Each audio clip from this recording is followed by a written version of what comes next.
Okay, I'm here with nEiLZiNHo and vertiGo from fm.eSports or fm.TOXiC, who just made it through Group A at ESWC 2013. They beat ENCE eSports 16-9, and then obviously lost to NIP, and then beat AGENT. So you're now through as second in your group. Tell us about how it all looked from your perspective. When we were coming into it, we were pretty confident, but obviously with Frost pulling out, we weren't sure who we were going to play.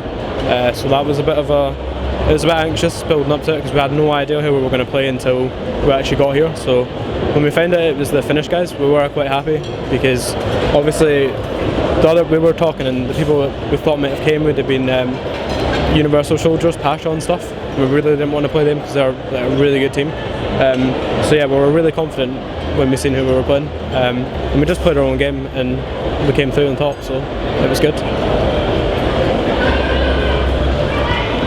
You played Nuke twice and Inferno once, and the other teams in your group also played those maps. Do you think that the new Valve maps made things kind of difficult for teams? I don't know, a little bit. I kind of like the new Valve maps, to be honest.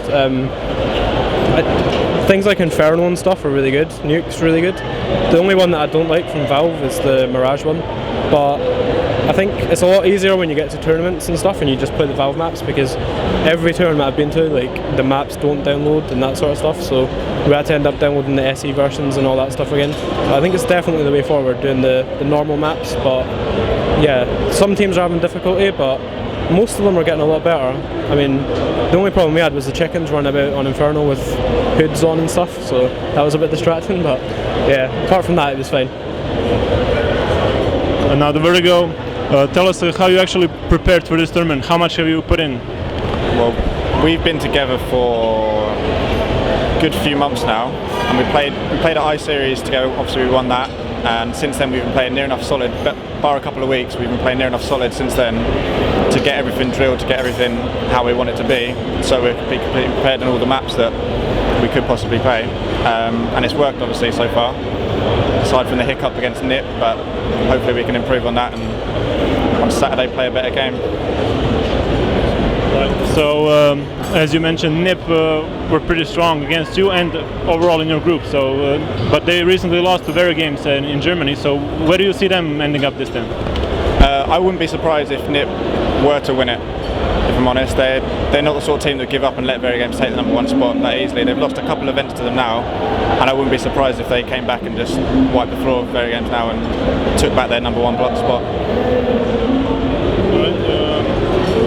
So who do you expect to meet in the playoffs? Who do you want to avoid? And it's going to be a random draw, so it can't be NIP, but it can be anyone else. I honestly don't mind. Apart from vertiGames, I don't mind playing anyone else. I don't fear any other teams. Like, it might sound big-headed, and like, yeah, we didn't do well against NIP, but we'll be prepared over the weekend, and whoever we play, like, we'll be happy to play. You can't come to an event like this and try and avoid all the good teams. I mean, if I'd say one, I'm not sure who's going to finish top. It'll be from our first seed from another group, so it'll probably be Fnatic or something. Like, I would like to play Fnatic. I'd like to play Astana as well. I've always wanted to play against Astana, so we'll see what happens.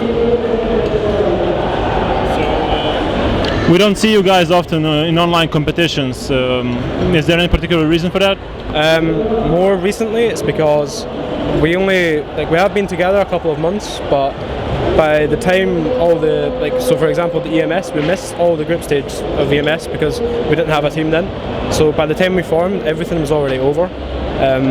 Obviously, you can't get into anything online if you don't play. So this kind of made it hard for us. But hopefully, if we come here and do well, then we can start getting into like ESE invite and stuff. We're playing the intermediate.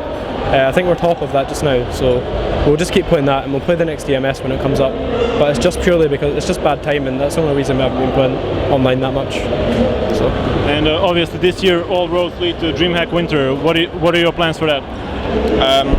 We'd love to go if we can qualify or get invited, however it works. But it's only 16 teams. I don't know if we'd go to the BYOC. I don't think we go to that, so it's whether we do win these online qualifiers, which haven't been announced yet, even though it's a month away. So we just have to see how it goes, but I'd love to go. It's the tournament to be at, the biggest CSGO tournament ever. So. So anything else you guys want to say? Shout out to sponsors, stuff like that? Can we just thank our sponsors, so Sapphire, AMD, Razor especially. Thanks to Twitch and stuff for supporting us. Also big thanks to Darren, Yak, our manager, he's been awesome, and Brett as well. But and thanks to you guys for giving us an interview. Okay. Thank you guys. No problem.